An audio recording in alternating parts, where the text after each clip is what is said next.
I am Brother Cornell West. This is Chris Hedges. I'm Rosa Clemente. Hey, what's up? This is Chuck D, Public Enemy, Prophets of Rage. And this is Newsbeat.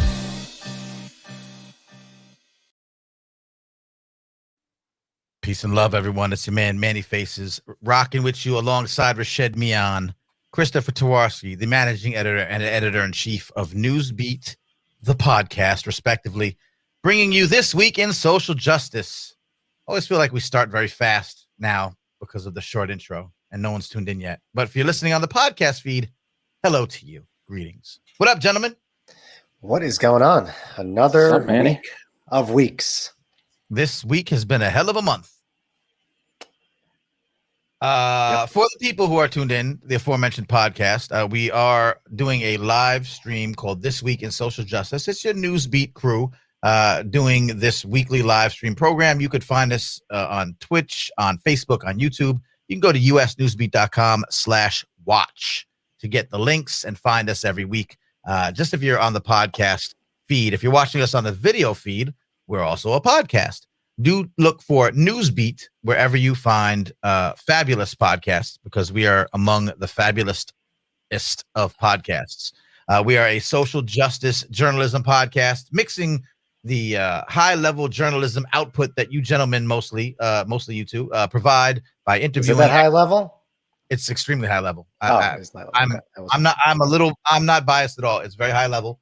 We interview experts, analysts, activists, and those affected by injustice, and we display those interviews to you on a theme, whatever the episode of that podcast is, and then we weave it all over top a bed of music, which sets a mood. And very often, we invite independent hip hop artists to deliver their artistry specifically for that episode. So I do remind people that while this is This Week in Social Justice, please do check out Newsbeat, the podcast, wherever you find podcasts. It's an award-winning podcast, and it covers all of the things that happen in the world of social justice and politics and activism and all the things that you're talking about every day. And we usually cover them in depth before it's a big thing, before it's popular. You know what I mean? Like we do it. We always cover something, and then suddenly something pops off. Right. And we have something to point to. As there's now civil unrest in Minneapolis following the flurry of horrible activity out there, we have an amazing podcast episode called Why We Riot, which was one of our opuses, I'd say. And it's the example of the kind of work that we do. We did this years ago, and we explain, obviously, with the help of Dr. Cornell West, with the help of Rosa Clemente, with the help of activist Larry Ham, to explain, obviously, why in the face of all these incidents, there can be violence in the streets. And for why are they burning the CVS? Or CVS. Well, listen, we are going to talk. Interestingly enough, I know that, Rashid, we're going to have this talk. We had this talk, and I think we're going to collectively have this talk about corporations and what they're doing to help social justice. So we'll find out what CVS is really doing. Oh, yeah. They don't deserve to be burned down left and right. But another topic for another day.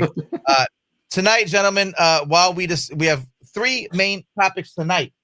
We teased it out. I'm going to tell them, and then you're going to tee up our guests, and then we're going to get into our news bites and tell people what the hell is going on. Killer cops, driving while black, and police junk science, and robot dogs tonight on This Week in Social Justice. Tino in the real dogs in the background. Yeah. We do have a guest tonight, as we tend to do, and we do invite your comments. Of course, wherever you're watching, or the other thing, YouTube, leave your comments in the comments section. Your questions, comments, we will happily pass them along to our guests or to our little cohort here and try to figure out if we can help answer your questions, or pass, or you say something and we'll say that you said it. We'll put it on the screen. It's really cool. It's like having your name on the radio. Tonight, gentlemen, who do we got coming up in the second half of the show? Yeah, we're honored to have joining us tonight Joshua Budhu, who's the Neuro-Oncology Fellow at Massachusetts General Hospital, the Dana-Farber Cancer Institute, and Brigham and Women's Hospital. And he'll be breaking down the origins of this term called excited delirium. this pseudoscience really that's used by police to explain the deaths of people in their custody and in police brutality cases. And this junk science really is being used as a defense right now in Derek Chauvin's murder trial for killing George Floyd. Interesting. So really, really excited to have him. I've heard the term excited delirium in conjunction with police officer involved shootings. And we don't say that. We don't say that anymore. No, that was my sarcastic. And it's going to be interesting to hear the breakdown of what that means and how police officers are getting off in these brutality cases because of this pseudoscience, as you just pointed out. So we will check that out. In the meantime, in between time, it is time for our news beat bite. Okay, I'm going to start, and I'm ready this time. How about that? I'll get some balloon emojis, some clapping emojis. I'll get. Hold on. I'll get. Since we will incorporate our podcasts with hip hop, I wanted to do an inflection about this Daily News front page. Rest in peace to the great Earl Simmons. DMX passed away, obviously, this week. Everyone knows this. This past week, everyone knows this, of course. A big loss for the art and culture of hip hop music. A big loss for people generally, whether you're inside or outside of hip hop culture. A lot of people connected with D and the music and his sort of persona. Which wasn't a persona. Like sometimes artists put out a persona. One of the things about DMX was you really got what you got. I thought this was interesting. There was a big pushback on this, and I did think that there was sort of fitting for our topic here. The pushback was the juxtaposition here, which I think some felt was a very tasteless juxtaposition. The beloved royal and the troubled musician. There was a lot of social media activity about a lot of people spoke out against this. And I thought it was, I've been a long time critic of how mainstream media and media outside of hip hop treat hip hop. And generally it's, the participants that are traditionally, customarily connected with it. And this was, I think, another example of that.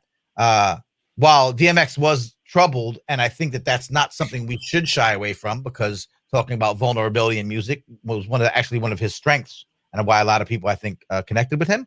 To juxtapose it against the recently rumored to be a racist Prince, without, without adding that little tidbit into the. That sounds pretty troubled to me. Sounds pretty troubled to me. Someone actually made a point that there's a lot of pictures, photos of DMX that were more flattering than this, but I don't like the juxtaposition of this. I think what it does is it's subtle. I don't know if it's purposeful. I can't call it. You were gonna say, Rashad? I heard a teeth suck. I gotta imagine that they knew this was gonna ignite controversy. I mean, I don't think there's no way around it. And the people who are listening to on the podcast feed should. I guess maybe we can drop this somewhere, or you could just Google it. Just Google the Daily News front cover of DMX and the Prince. And thank you. I should for yourselves.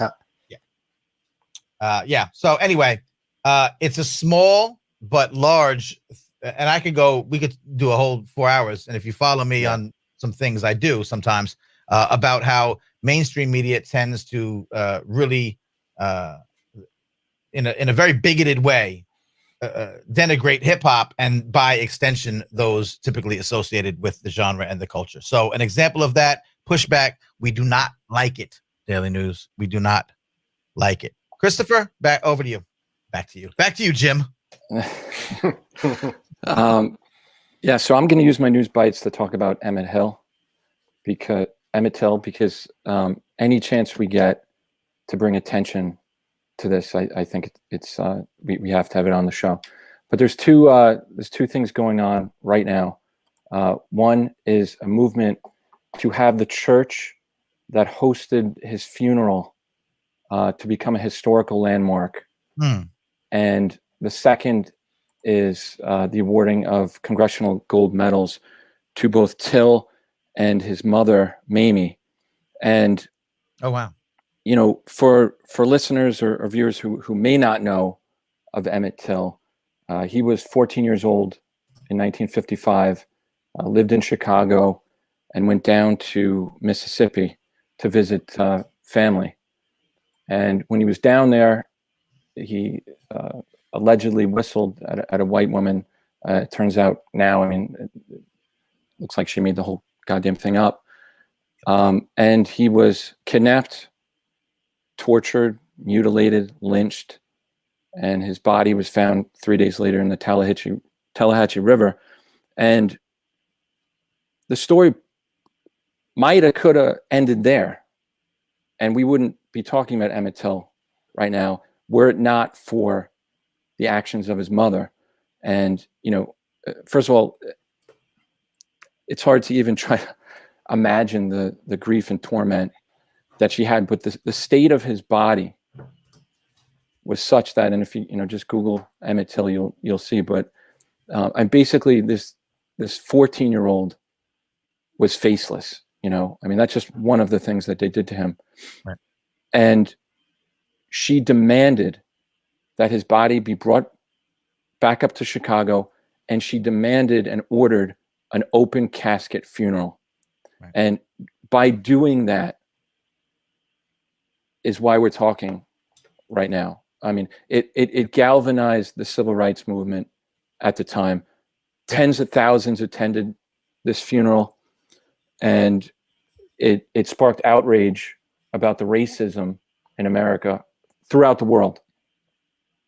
And, you know, Rosa Parks, when she refused to give up her seat on that bus, which started the whole Montgomery bus boycott, which helped lead to desegregation and onward, mentioned him as the reason why she couldn't get out of that seat.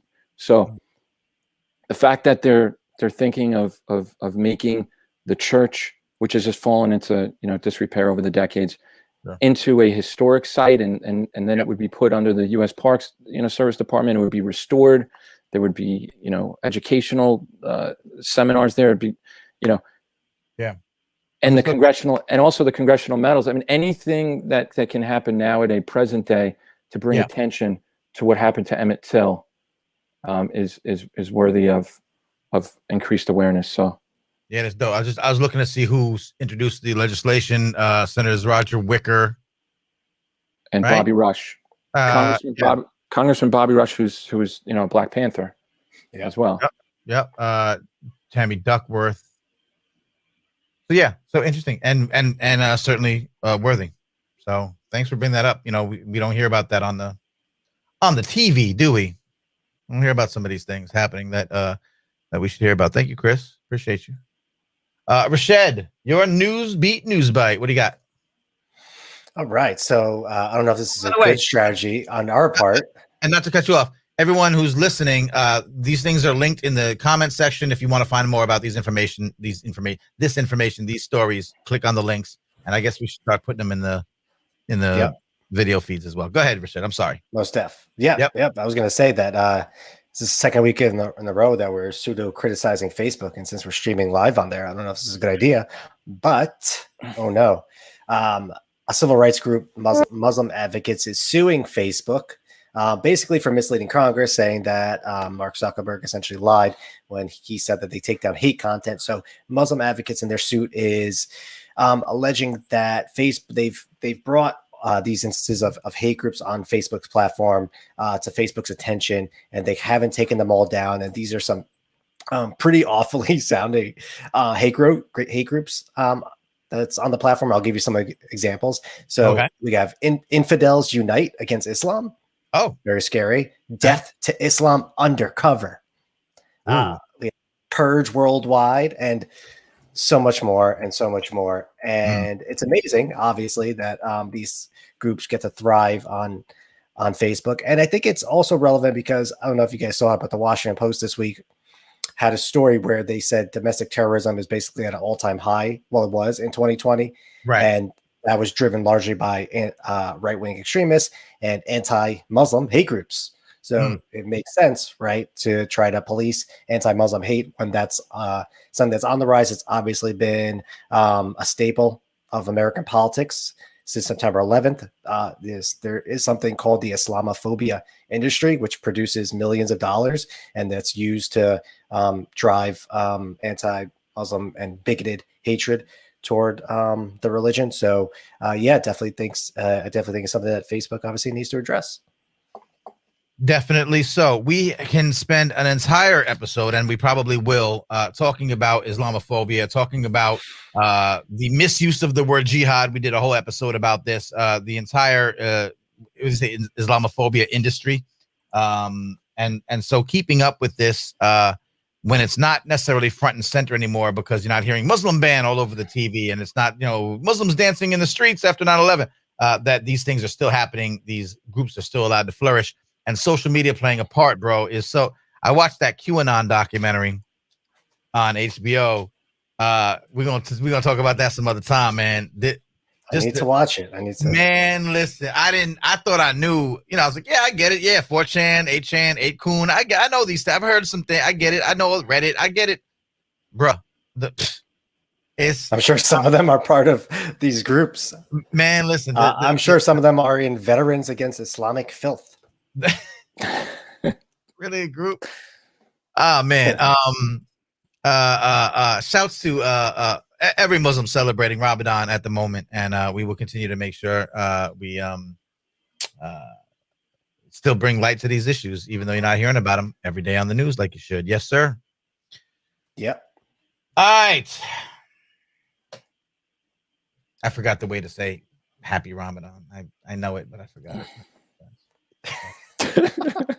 Well, you're not talking about Eid Mubarak. No, I know. Exactly. Anyway, respect and love to everyone.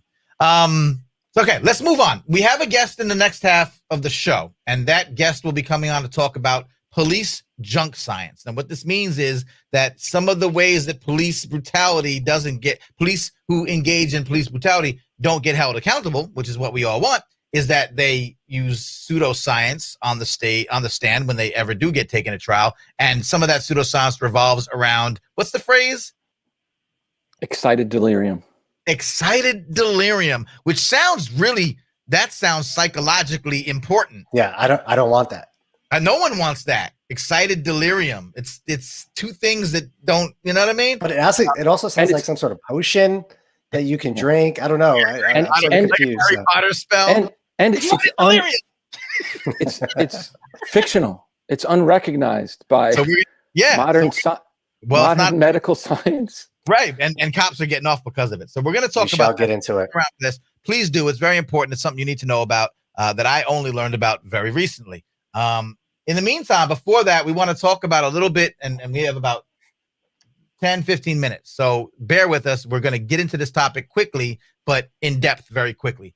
We talked about, we teased it again in the beginning, driving while black. The Dante Wright, who was just shot and killed by Brooklyn Center Police in Minneapolis, 10 miles away from where the Derek Chauvin trial for the murder of George Floyd. All this is happening at once. We've got to talk about a couple of issues. Take it away, gentlemen. Let me know why all of this is tied together when it comes to driving while black. Yeah, well, Rashad, I'll let you go into the stats and stuff. I know you did a ton of research on this. But basically, the number one interaction that the public has with police are traffic stops. And right. And I think that the numbers, it's not robot dogs. 20. I'm sorry. Not robot dogs. Well, you went into this, and so we switched gears. I mean, you're telling us. I think we'll save the robot dogs for the end of the show. Okay. I think that'll be. It's incredible. I think that'll be a fitting way to conclude the show. The robot dog. Some of the first contact people are going to have, and now with robot dogs. I'm just saying. Go ahead. Well, soon the first contact will be robot dogs. Go ahead. Yeah, I mean, I don't know how to come back from that. Rashad, you want to just jump into the stats? Okay, I think what Chris was trying to get at is that, all right, so obviously there's a lot of attention being made to what happened after the police confronted Wright. And obviously that's justified because of the shooting, the fatal shooting, the officer somehow mistaking her taser for a gun, which to many people seems inexplicable. Rightfully so, I think, especially for a so-called 26-year veteran of the force. But I think it's important to talk about, and this is something that initially when this happened, the first thing I thought about was that initial interaction that people have with cops. And as Chris mentioned, the number one way in which people interact with police is through traffic stops. And it's something like 50,000 a day. And I think the number, I think that equates to 20 million people a year are seeing police through a traffic stop, right? And studies have shown that Black drivers are far more likely than their white counterparts to be stopped, and far more likely also to be searched, even though studies have also shown that white people have a greater chance of having contraband on them, right? So even if they think they're using some data and analytics to back this up, that is also flawed. So there, and I think Chris will talk about this. There was an analysis done by ABC News, and it found in Minnesota, obviously where both George Floyd and Daunte Wright were killed, Daunte Wright after a traffic stop, Black drivers were 5 times more likely to be stopped by police than white drivers. And obviously that was Minneapolis, or that area was also the scene of where Philando Castile was killed. Right. True indeed. Yeah. And you know, go ahead. I was saying, I mean, just in terms of that incident, I mean, you know, you can watch the video online, and what's insane to me too is how quickly these things can escalate. And so, you know, you take what Rashad just said about these numbers, and this predominantly it's African Americans being pulled over, and it just exponentially increases the opportunities for something like this to happen. And in Philando Castile's case, you know, what was just striking to me is it took 40 seconds between the officer who pulled him over to him being slumped over dead with 4 or 5 bullets in his chest. 40 seconds. You know, and this goes on and on and on and on. Yeah, did you want to add something, Manny? No, I'm just agreeing with you. I'm acknowledging. Go ahead. You know, you go case by case. I mean, Sandra Bland was another victim like this who actually you know, survived, but then was found hung in her jail cell in Texas after. But again, just a routine traffic stop. And there's this thing called pretextual stops, which you know, a lot of these studies look into, which is actually constitutional right now, but because of all, just the sheer amount of killings going on is now being looked into. But basically, it's the gist of it is that they can, you know, police can stop your car for something small and then conduct an investigation into something much larger, and that's what is used a lot of times as justification for this stuff. Yeah, I mean, and Philando Castile was stopped 52 times since 2002, and that was so after he was killed, the ACLU filed a complaint, a lawsuit against the police officer, and 52 times since 2002, and Philando Castile didn't even have a criminal record. According to ACLU, it was mostly just these stops. Yeah, there it is. He had stopped 52 times, and the fines amassed more than $6,000. Like, it's just incredible to think about how many times they're stopping people. We obviously, Chris mentioned Sandra Bland. You also had Walter Scott, another recent case in South Carolina, and he was shot and killed. So I think, you know, every time one of these things happen, it sort of just recalls another experience that we've seen a Black man mostly, but, you know, obviously Black women face injustices from the police too. In the case of George Floyd, it recalled what happened to Eric Gardner, because George Floyd was saying, "I can't breathe." And that became a rallying cry after Eric Gardner was killed in Staten Island. In the Wright case, we're now seeing just the enormous impact these traffic stops have on people. And it was for something so minor that you or I would not get pulled over for. If it's something hanging in a rear view mirror, or potentially an expired registration, which I think is now the justification. I think now they're saying that it's the expired registration. And then they also found the air freshener hanging from the rear view mirror. And then, we also found a warrant. So that's something that Chris mentioned, these pretextual stops. Very minor, but very incidental pretextual thing. A broken taillight. And not always right either, because that old broken taillight that might be broken after the stop But what comes into mind with me is the lieutenant in the Army, forget his name, sorry, who was pulled over for not having a license plate, even though he had a license plate. So even if you have pretextual, it's often incorrect. Go ahead. Right. And so just like, just because I just want to get one thing across also, that how deadly these stops can be. So the NPR did an analysis. I forgot how many years they went back. I think to 2015, and they found there were 135 police killings of unarmed black men. There it is. If you're watching on the stream, you can see it. 135 police killings of unarmed black men, and of the dead, 18% suffered. I'm sorry, of the 135, a quarter of those people were killed in those traffic stops, and I think 18% suffered from a mental illness. And again, as we know, we have in this country criminalization of the mentally ill.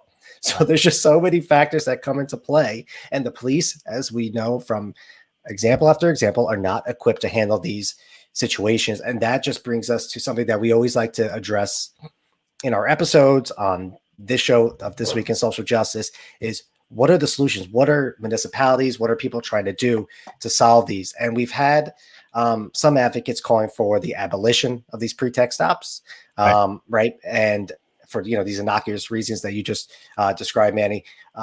In Oregon, the Supreme Court there a couple of years ago basically outlawed the practice. So you can't stop somebody and then use that as justification to investigate for another matter, say weed or guns or something like that. Berkeley, California, interestingly enough, I think it was back in June or July of 2020, the city council there is moving ahead with actually removing the police department from traffic and parking violations. And that would go to a new branch of the government of civilians who will handle those cases. So they're taking the police out of it. And that's something that obviously advocates have been calling for a long, long time. That's interesting. Let me play very quickly. We only have a couple minutes before our guest is here. Very quickly, let me play white devil's advocate. This, as police will tell you, and I'm sure it's true, and I'm not to downplay this at all, but it is a very nervous situation when a police officer does pull over somebody, perhaps for a good reason. It does happen. Replacing police with civilians during this kind of tense moment. How does that? Do we know how that? How they justify? Well, in that situation, they're still working out the kinks, so that's not something that's going to happen immediately, right? They're not going to just go ahead and have unarmed civilians doing traffic stops. But most traffic stops are for speeding and other instances. So I think that's something that we're just going to have to keep an eye on, right? And just see, because that's basically going to be an example of how other places across the country, if it's successful, can use. It's going to be a model basically that's going to be followed if it's successful. So I think that's something that we should keep an eye on. I don't know about and there's just this, I don't know. I'm going to let Chris talk about this if he wants, but there's also this idea of the veil of darkness, right, Chris, that we found in our research. It's insane. I mean, so the largest ever study of alleged racial profiling during traffic stops found that African Americans who are pulled over more frequently than whites by day are much more less likely to be stopped after sunset when a, quote, veil of darkness masks their race.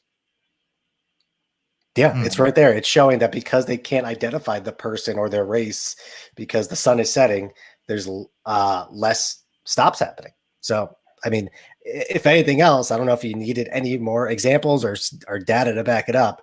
I mean, I think that sort of underscores what's happening. Again, it's not surprising. It's something that we know. I hope that it's something that now gets covered more when people are talking about criminal justice reform, especially in light of what happened to Dante Wright. Yeah, absolutely. Traffic stops, a part of police reform that you don't always hear about. We hear about demilitarization, taking away some of the funding and these things, but it's the patterns and behaviors, right, that lead to the things that happen that don't need to, that really don't need to. We're not even going to get into mistaking your taser for you. Oh, wait a minute. Maybe we are going to get into that in a few minutes. How that sort of thing might happen or be used as an excuse. Thank you, gentlemen. Did we cover everything? Some police reforms into effect in Virginia. I had. Oh yeah, I think Virginia is another one that's doing something similar to what the Colorado Supreme Court ruled. I'm not sure if because there was a package of criminal justice reform bills that were being passed in Virginia, and I think the governor there didn't immediately sign that specific law. He wanted some amendments, but yeah, that is another place where there is some sort of reform around these pretextual stops. Got it. All right. Well, listen, all in an effort to decrease this crazy graphic. Yeah, this is absolutely insane. This is, shout out to my friend Scheibel, who sent this our way just before we went on.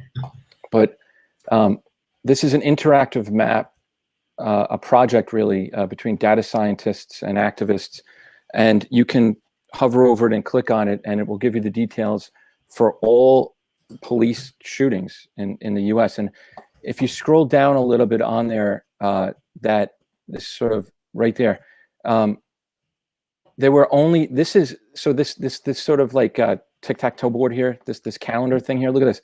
There were only 18 days in 2020 where police did not kill someone. Oh my God. Look at that.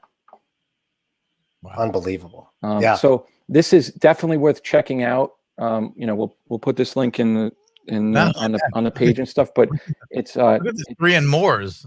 Look at the 7 on a day. I mean, apparently it's the most comprehensive data mining project of its kind. This is from mappingpoliceviolence.org. We'll obviously try to link all these things, but if you're listening and want to look at this incredible graphic, which puts a lot of this in a perspective, and reminds us of the pandemic within a pandemic within a pandemic. Know what I mean? Yeah, it's actually scary to look at. It's actually sort of triggering, honestly. I mean, yeah, I know. Yeah. And I mean, they don't have to have little bursts of explosion. Yeah, I know. It looks like there's just right now. It looks like we're under attack, like a nuclear. Maybe that's Holocaust is happening. I don't know. It's even happening in Hawaii. Did you see that? It was like in Alaska. There's a little beep, beep, beep, beep. Crazy graphic. Mappingpoliceviolence.org. We laugh to hide the tears. Let me reset the room, as they say on Clubhouse. This is This Week in Social Justice. Thank you, gentlemen, for that incredible breakdown. Driving while black, police reforms to include the difference between how differences in how police stops escalate so dramatically, way more than they should. I wonder if there's, well, again, a couple of the jurisdictions, Oregon, Virginia, perhaps, already trying, Berkeley, city in California, trying some things out. I'd love to see a comprehensive, you know what I would like to see? A Newsbeat episode that delves into this and see how it's working. We love solutions in this podcast. We love to find out ways that we can tell you all the bad things that have happened and all the bad things that are happening, but we love to find out about people who are changing the game and doing it right. That is a segue for me to remind listeners, watchers, viewers, that we are a podcast. We do this Week of Social Justice show, but we're also a very awesome podcast that delves into issues like this with great detail, interviewing the experts, the analysts, the activists, and those affected by injustice, mixing it with a splash of music, and very often independent hip-hop artists dropping their very compelling, brilliant lyrical contributions to our podcast. It's called Newsbeat. We like to say it's like as if Democracy Now! And Black Thought had a podcast baby. Shouts to our artist in residence, Silent Night, who is in the room or was in the room checking us out. And let us move on. Fun fact of the day, because we do like to, mix it up a little bit. It's a very heavy show. I just noticed on Reddit that Kevin Durant has more tweets on Twitter than career points in the NBA. I thought that was very interesting. It's pretty impressive, actually. Yeah, pretty impressive, right? 20-something thousand and 20-something worth, a little bit more a tweet. So Kevin Durant. Anyway, let's keep it moving, y'all. It's This Week in Social Justice. We have an amazing guest to talk about the part 2, the sort of extension of the conversation we were just having in some ways. Yep. So please introduce our guest, and we will welcome him with fanfare. Yes, we're excited tonight to talk to Joshua Budhu. He is the Neuro-Oncology Fellow at Massachusetts General Hospital, the Dana-Farber Cancer Institute, and Brigham and Women's Hospital. Joshua, thank you so much for coming. Yeah, and thanks for inviting me on the show. Yeah, Josh. So we really wanted to have you on after we started doing some research on this, this idea, this notion of excited delirium that we've been hearing in the Derek Chauvin trial. So for our viewers and listeners, can you start off by just giving an explanation of exactly what this term is and how it's used by law enforcement? Sure. So I'll kind of start off by saying excited delirium is not a medical diagnosis. It's not recognized by the American Medical Association. It's not recognized by the American Psychiatric Association, the WHO. It's not in the DSM-5. It's basically this kind of medical legal construct that was developed in the 1980s to kind of explain away deaths in police custody and has evolved into this wastebasket kind of catch-all diagnosis that kind of misappropriates different parts of real medical conditions, packages it all up, and then is kind of used as a convenient out because inevitably this syndrome or so is fatal. It happens in police custody, and it really is a way for both law enforcement to honestly justify police brutality as well as absolve them of accountability. And Josh, could you go a little bit into the exact origins, the modern day origins? Yeah. So the term actually was first coined in 1985 by Charles Wheatley. He's a forensic pathologist working out of Florida, and he had examined 7 individuals who died. Each of them had cocaine in their system. They all had died within about 1 to 2 hours of interactions with the police with physical restraints. They died of respiratory distress, and 5 of them actually died in police custody. He kind of tried to link this and said potentially this is some type of new syndrome that has come out. This is this excited delirium, and that's when it was first put in the literature. And then he was also in charge of looking through all of the deaths in Miami. And between 1980 and 1990, there were a series of 32 Black women who were killed. Most of them were sex workers. They were found to have cocaine in their system.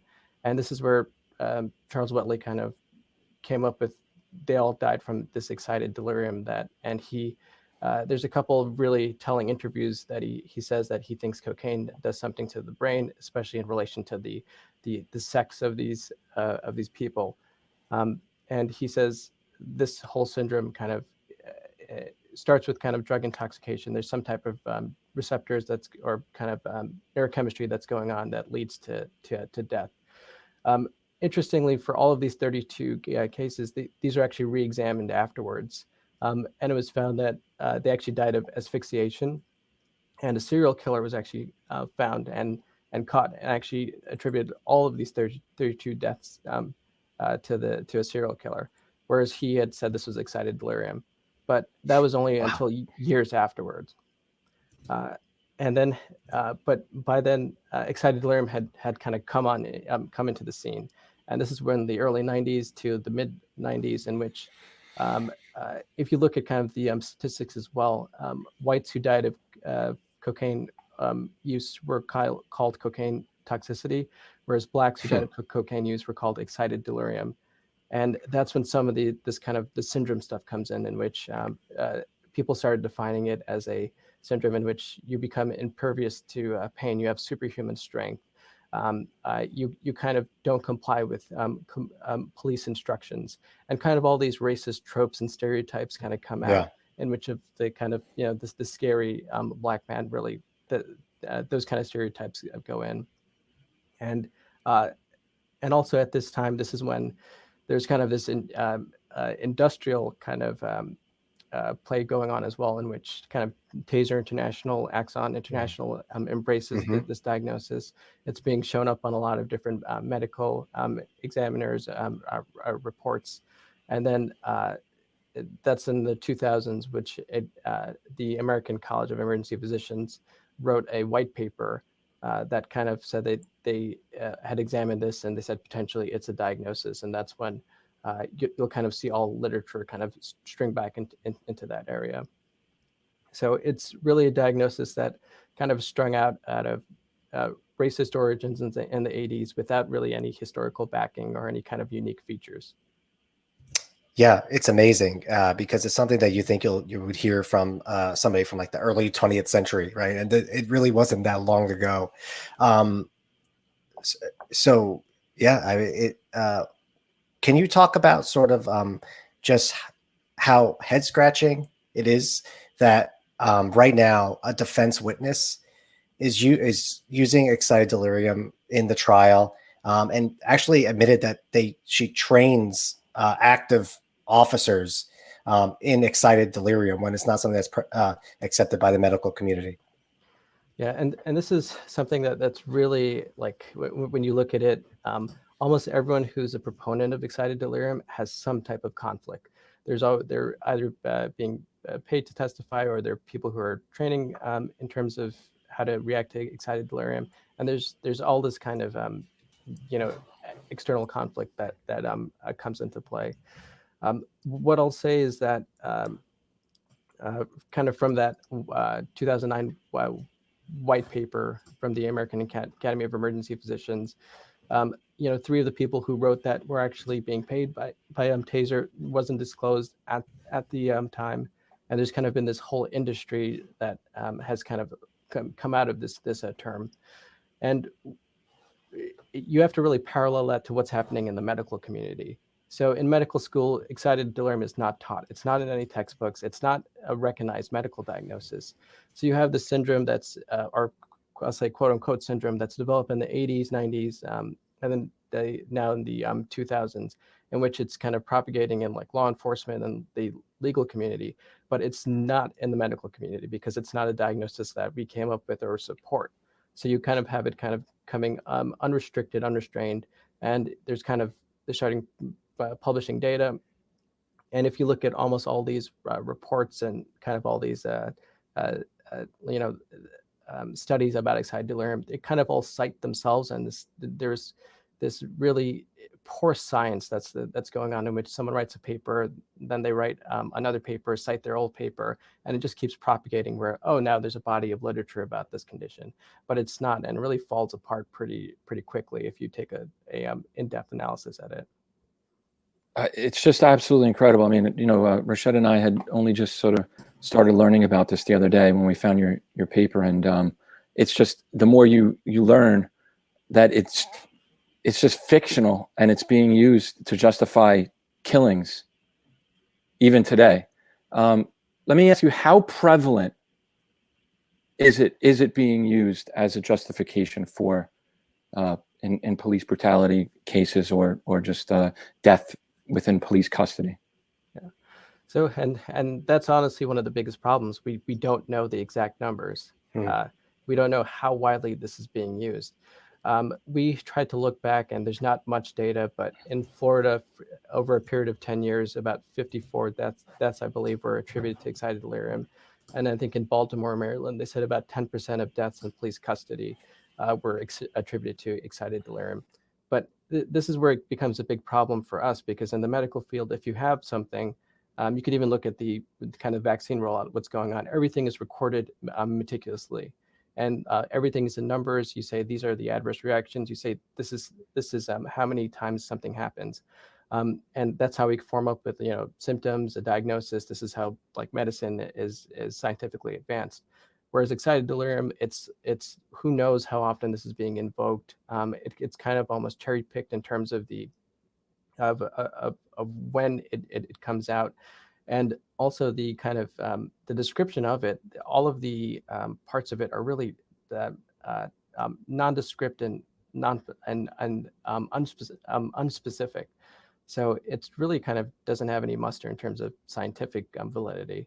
And that's a big problem, which I think one of the hopefully ways to kind of try to fix this is to really someone has to go through and look and try to figure out how many times this is actually being invoked and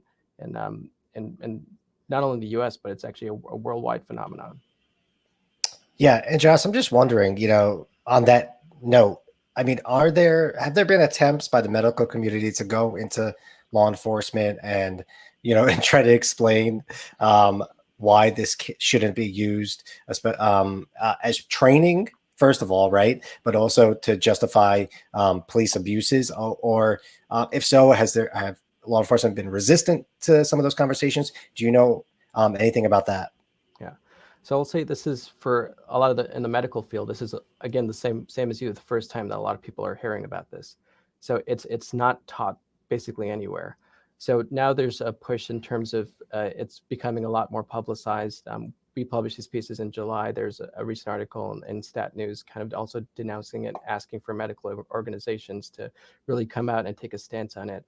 But 5-10 years ago, almost no one in the medical community has really heard about this.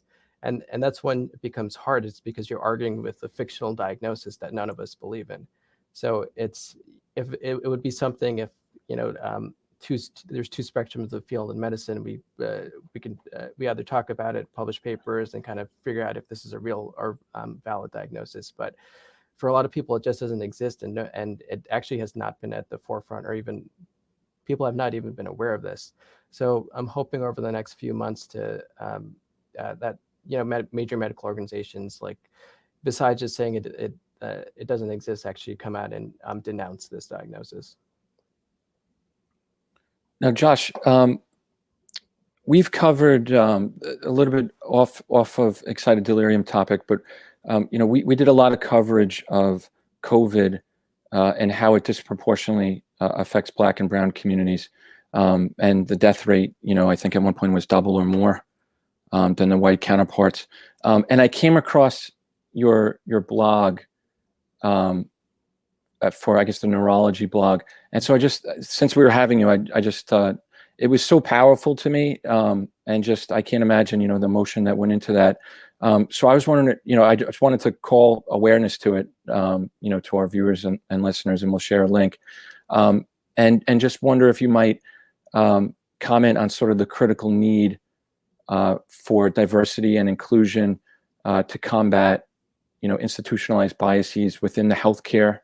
And I just want to obviously, give condolences to your brother, who you mentioned in that piece. Yeah. Yeah, and thank you. And even now, thinking back of it, it's a really traumatizing moment. But it was honestly the catalyst for both me and my family to really be involved in not only medicine, but kind of the diversity and inclusion and equity field. And I think COVID has just really exacerbated the already existing structural inequities in our system for healthcare, and it's kind of it's really shown a light in which Hispanics are hospitalized at 3 times the amount compared to whites. The mortality rate for both Blacks and Hispanics is much higher than for whites. And in terms of kind of when you look at both not only race, but kind of socioeconomic status in terms of poverty, so you kind of see that certain groups of our country are at risk, not just for COVID, but for so many other preventable medical conditions. And without a really strong and robust public health system, then it's going to continue to be perpetuated. And it's something in which I think a lot of us have come very comfortable to saying that, honestly, racism is a public health crisis, and more people die from that each year than other specific diseases, and it's something we need to tackle. Thank you. Yeah, and I think CDC finally came out and actually said that, right? They called it a public health threat. Josh, we really appreciate you coming on, not only for joining us for a few minutes, but also just for the work you're doing and trying to raise awareness about this. This is something that's being spouted on live television, right, during a trial, and there's no context given. People are none the wiser. So yeah, we really appreciate the work you're doing. Thank you. And thank you for coming on the show tonight. Oh yeah, no worries. And thank you for having me. Take care. All right. Thanks. Wow. Incredible insight. Like on some who knew, this type of stuff was happening. Amazing. This is one of those things that where like the three of us always have conversations when something big happens. And, our first instinct as journalists is just to start researching some of this stuff. And you don't always know what you're going to find, but you do suspect that there's always some sort of racist origins to something. And right. And then we found this, and it was just astonishing to me. And That's why we're just so grateful to having Josh on, because like he said, even people in the medical community aren't talking about this. And it's something that people need to hear more about. Yeah. And it just absolutely, it blows your mind when you start looking into it. And, in one of his papers that he did, he sort of outlined exactly, the official descriptions of what the police use in it. And, it's when I read it, it was every single thing that you would expect someone to do or convey if they're getting stopped for no reason, and all of a sudden there's a gun in their face and stuff. I mean, it was literally like, it's just mind-blowing. Yeah. Well, gentlemen, once again, you bring the issues to light that do not get enough attention. So thank you for that. This is what we do. This is what we are all about. This week, the story of the guy who thought those deaths were related to this fictional disease, and it was actually attributed to a serial killer. But what law enforcement is still using this? It's just, again, why are they not considering all this other stuff that's out there? But it's amazing because we, again, and I mentioned this earlier today, as sort of a layman, as sort of an everyday, kind of person, not as you guys are doing the research all the time, but it's like there are so many facets to police reform, that we're thinking about the stuff that makes the headlines, but there's so much insidious, racist for sure, but just bad practice. There's bad practices. The training, when it comes to training, to find out that, our training goes against this, Derek Chauvin, Officer Chauvin didn't go against our training, but yet he was a trainer. There's so many little facets that have to be corrected. I know that there was some, we won't get into it, I guess, because now we're in the opinion part of the show, but Representative Tlaib, I think, was saying, shut it all down, rip it, burn it all down to the ground. It can't be reformed. No more police, no more anything. It can't be reformed. And I think that's an extreme view, but I understand proponents of that whole thing. We talked about prison abolition on Newsbeat, of course, and what that really means. But to say a statement like that is past defund the police, past police abolition. It's none of this can be, because there's so much of this. It's like Vision. And in Black and Shuri in Endgame, or no, Infinity War, where she's they're so intertwined with all the neurons, and it takes so much effort to try to pull these things apart and deal with them, compartmentalize them and deal with them. It's so interconnected that it almost seems impossible to reform this. I thought this was going to turn into a WandaVision review, and I was here for it. I'm waiting for the John Chem shout out. Listen, you mentioned Infinity War. I know, but me and John Chem are a Godzilla. We have a Godzilla connection, so we could do the Godzilla King Kong talk. But you understand what I'm saying? I was going to say on that note, yes, because you're talking about, you have to dismantle it. We've interviewed experts who've said that even if we kept the pace of criminal justice reform, which could be unlikely just because of politics and, tough on crime and law and order, even to cut the prison population in half, that would take 90 years. That was, so again, that when people are saying you need to reform the entire system, you need to break it, you need to shut it down and start over.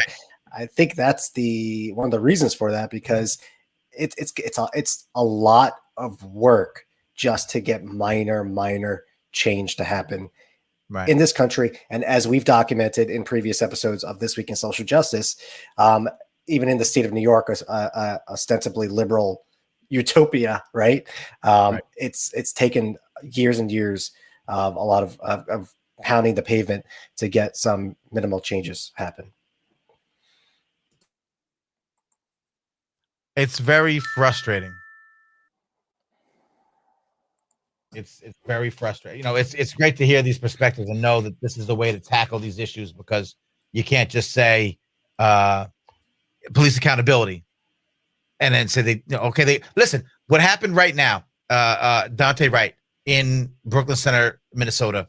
We were talking before the show, and we were like, okay, actually, this is what you want to happen for the most part. I think this is what we've been asking for. An incident occurs. The officer is either fired immediately or resigns, which, all right, whatever, but it happened. The police chief is either fired or resigns. And you know what? He should have been fired for backing it up and calling it accidental way too early. But resigned / fired. It happened. The mayor took over the operations of the police department, right? Put in place interim heads of the department. Great. And then within a couple of days, the officer who had resigned / fired is now being brought up on second-degree manslaughter charges, which we said, oh, I kind of didn't expect that to happen so quickly and so boom, boom, boom, boom, boom. But if when the officer goes on trial and excited delirium is used and she is in the end not held accountable for this action because of some like we can't just say we want accountability, arrest them, or charge them and then put them on trial. And then these loopholes still exist. There's so much that has to be done besides even with everything being done right in this case, I guess for the most part, I would say you still got those loopholes. You still got those ways out, so it's great to know that it's amazing.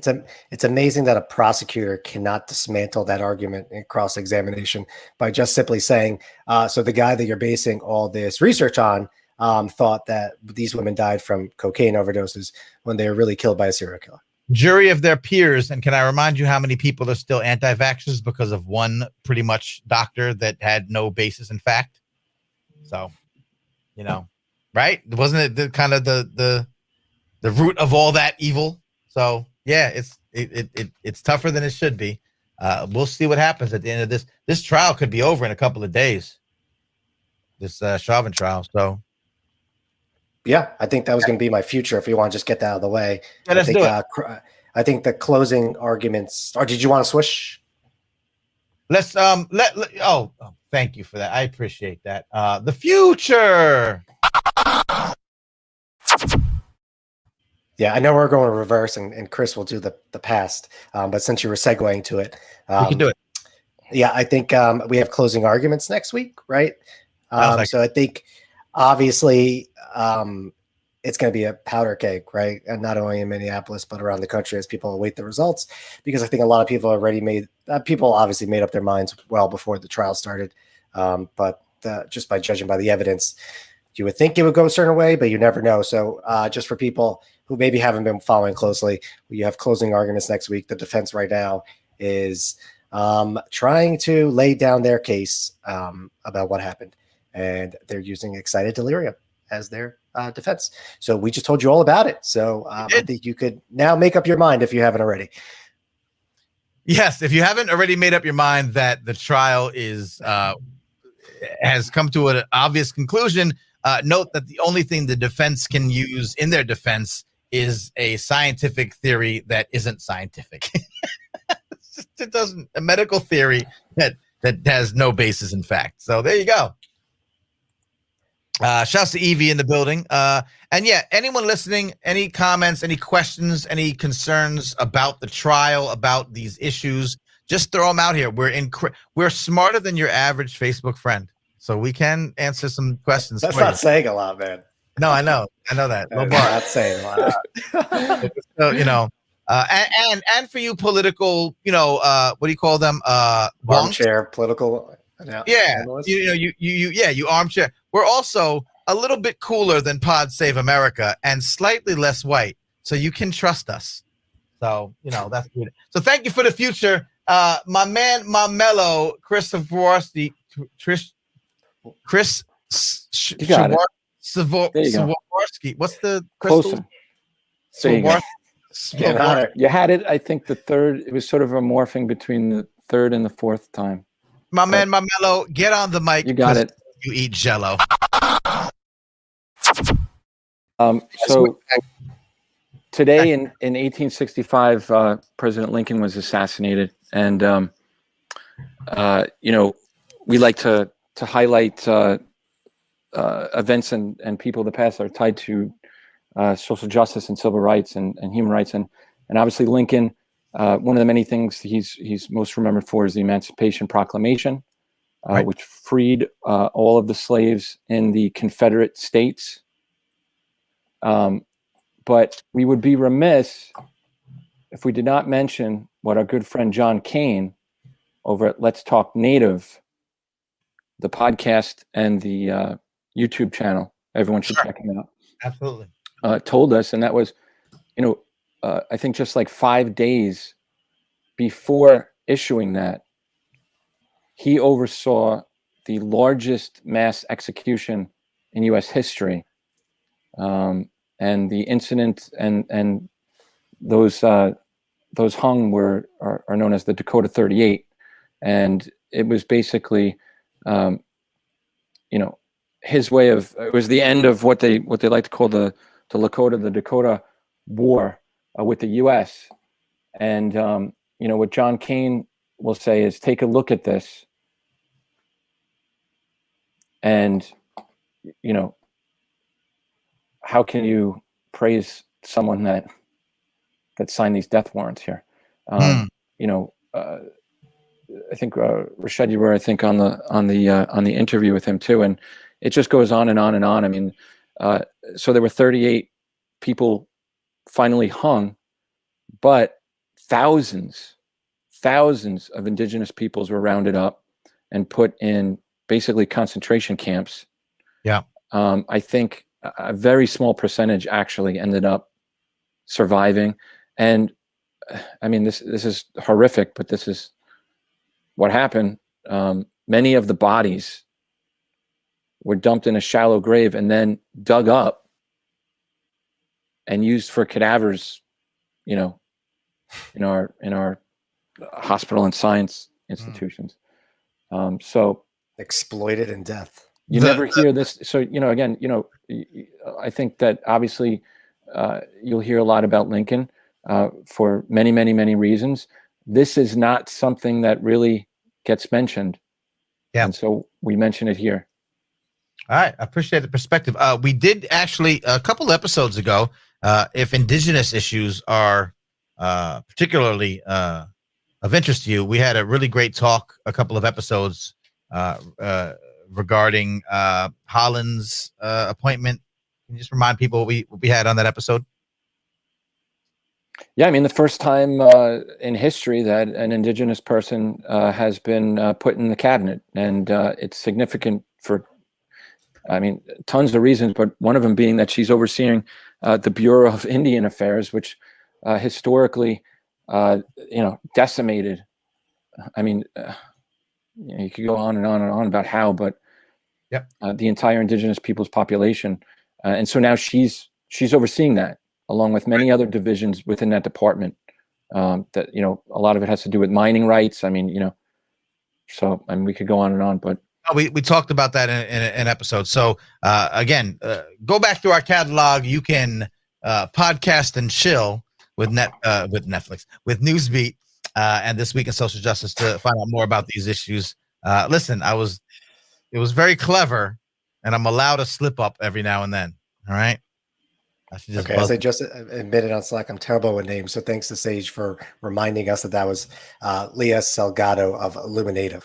Yes, who was incredible, and I wanted to really give her flowers because she was dope, and broke down a lot of what that meant. So do check us out if you like what you heard tonight. We go into these crazy tangents about all of these issues. You could turn on your CNNs and your MSNBCs, and you won't see any of this on Fox News anyway, but you'll get the days to day of the Chauvin trial, which is horrific and triggering. And I know a lot of people that are just actually not watching it because to have to relive, and I'm talking about, people of color, people from these communities that do not just tired of seeing it, hearing it, reliving it, tasting it, feeling it, smelling it. I get it. Some of the issues we bring up are related to the main issue, but are sort of the backdoor issues, as you say, Chris, very often shining a light where it's not often shown, to make sure that we understand that there are ways to tackle these problems. We don't just have to be shown over and over again the triggering events, but we can find ways, we can find organizations, we can find great folks that are writing the papers and advocating against these injustices, and we bring them on the show and we bring them to y'all. So that's what we do. Any final words? Do we do everything?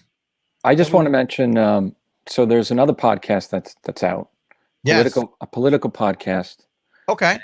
And I don't know too much about who's behind it. Yep. But it's called Unfucking the Republic. And yes, I have. Whoa! Was I the very first one to drop an F-bomb on a show? I don't know. I think I might have been. I think, Manny, you might have done that once in the early days, but not allowed. Wrong answer. But we're featured on the current episode, which is about mass incarceration and the war on drugs. That's true. They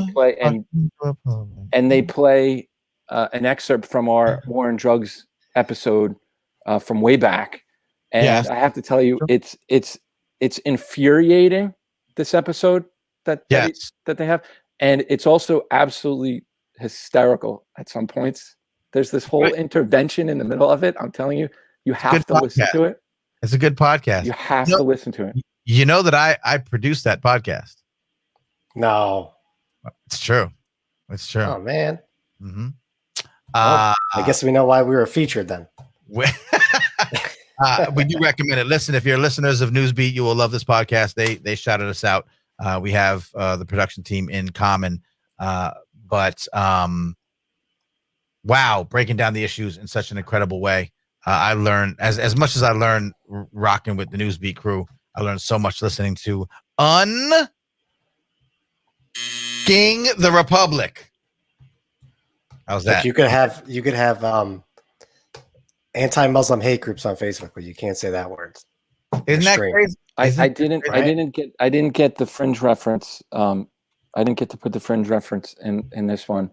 So at least I have this. I have this to lay claim to.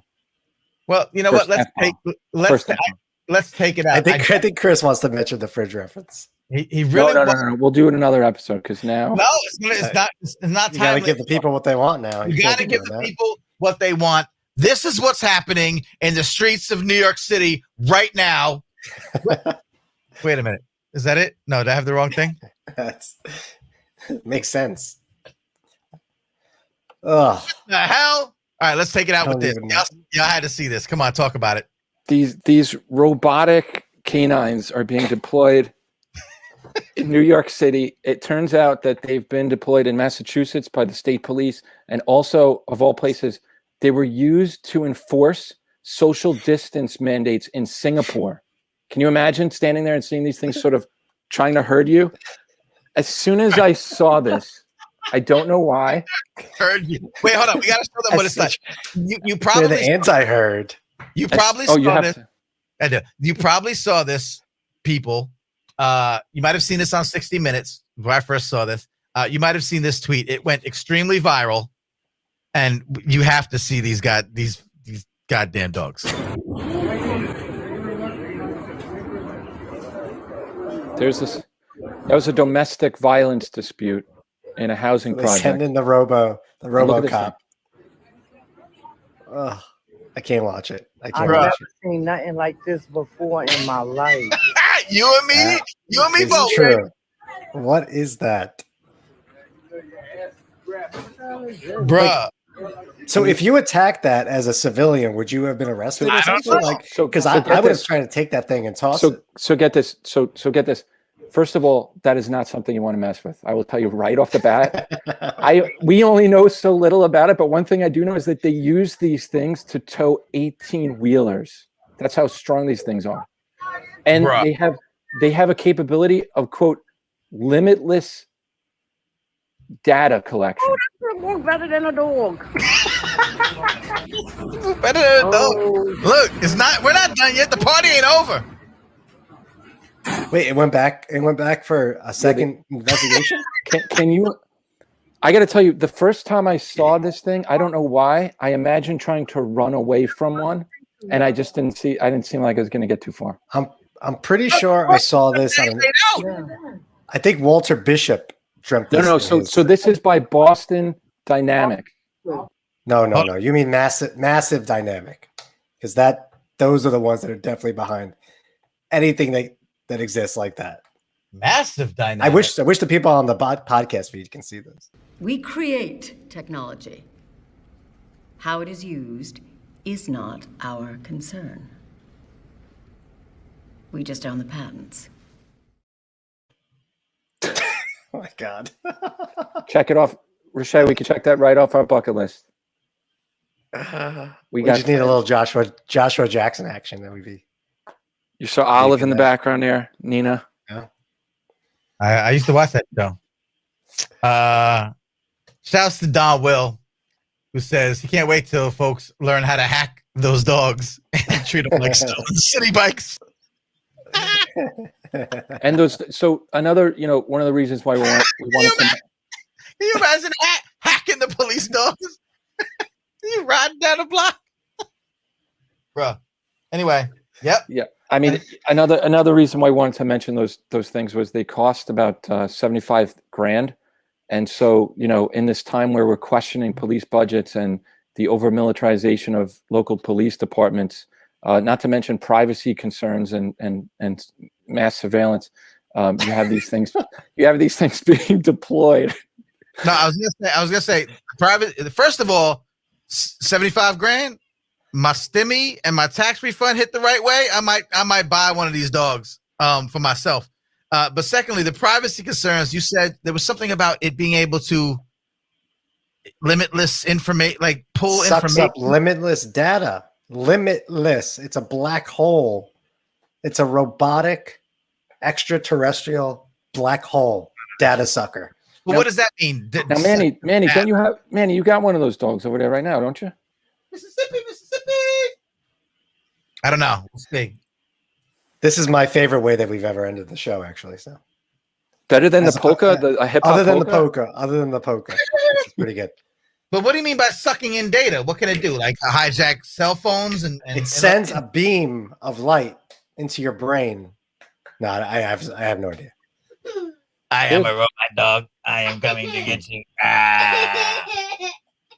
I'm so happy that we messed this up at the beginning of the show because, like, Your faces. We're off. We're in overtime right now. All right. I'm coming to send us out. Send us out. All right, one more time. It's madness over here now. Once again, thank you for listening, tuning, and watching. Put it down. You're gonna break your dog. This dog costs $70,000. This week in social justice brought to you by the purely insane Newsbeat crew. Check us out on the podcast feed, usnewsbeat.com, for all the stuff that we do, including very serious podcasts about very serious issues. You will find us tomorrow if you're on the Clubhouse app. We will do a recap of sorts. We want to bring what we do to different platforms. So we'll be on Clubhouse talking about this show and some of the issues that we covered. So if you're on Clubhouse, search for me. Easiest thing to do, Manny Faces or Rashid Mian, and you'll find who we're connected to, and we'll be able to link up, and you'll be able to take part in that discussion if you're there. What else do we got? New episodes of Newsbeat coming out soon. We'll be back every Wednesday. We have a guest lined up for next week already. That's super interesting. Any teases on that, or?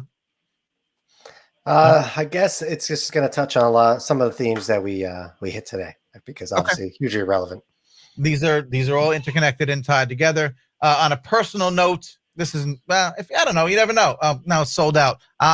Brick City Comedy Review. I'll be DJing. We're back in business. We're doing outdoor shows out here in Newark, New Jersey. The Brick City Comedy Review. I'm the house DJ, and we have a show at the All Points West Distillery. So laughter, outdoor, safe, COVID-free, spirits. Good night. But we'll be doing more of those things. So if you're in Newark, New Jersey, or anywhere nearby, come follow me and check me out. Do check out our friends on the Republic, unftrpod.com. And I guess that's it. Thanks to everyone who's helped us out. Thanks to More Creative Studios. Thanks to Sage on the back end of this, our associate producer helping out.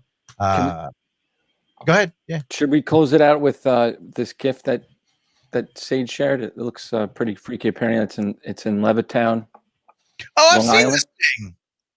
I It have. was the worst. I don't know if there's a way to show that to the and then just and maybe just fade out after Marty. I want to hit it with the shopping cart. This thing? I see it all the time in my local shop. Right. Pointless. Is What it it- sucking up all your data? We don't know. This guy is not trying to play. He about to On that he note, elbow that shit in the face. I would. The future is not. He looks like he's about to. The future is not awesome, boys. The future is not awesome. Yeah, Johnson Sala. The future is not awesome. Evie wants one. Well, you know what? No, you don't. what? No, you don't. This is like the best ending ever. Well, you just keep said going. that you're the Stimmy Plus. What else do I have Refund here? plus. Let me see what else I got over here. I was looking. Right. Obviously, my stimulus, I can't afford the dog, but I might can get supermarket robot. What's with the googly eyes? That's so weird. That thing is freaky. Sorry. And what does it do? Does it like let you know when there's like something spills? I think it spills. Spills. Terrible bottled sauce on aisle 5 kind of thing, you know. All right, this is it. We're going out with this. Peace, everybody. Peace out, y'all. Clean up on aisle Marty. We need one of those in the SIO office. I haven't been there in a bit, but from what I understand, there's a lot of dust. Ridiculous. Somebody needs to clean out that fridge. Oh, that shit works better than a dog. We out. Oh. Peace.